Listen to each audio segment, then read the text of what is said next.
Welcome to Let Me Fix This. Enjoy the video. You start by confirming which account and Android version you're using, because app names vary. Once done, open Settings and go to Apps or Apps and Notifications. You need to locate Google Talk in the list. On newer phones, it might be labeled Hangouts or Google Chat. Tap the app to open its app info screen so you can see storage, permissions, and disable options. This is where you'll take control.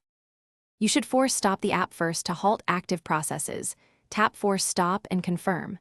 Next, clear cache and then clear data to remove stored credentials and local settings. This prevents background sign-ins.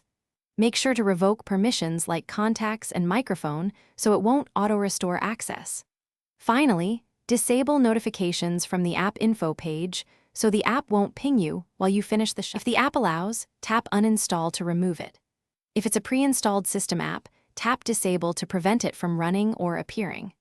Once done, go to Accounts and Backup and turn off Auto Restore so updates or backups don't re-enable the app.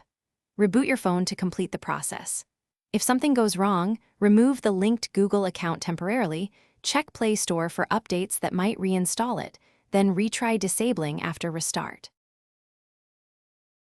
Thanks for watching. If you found this helpful, don't forget to like and subscribe.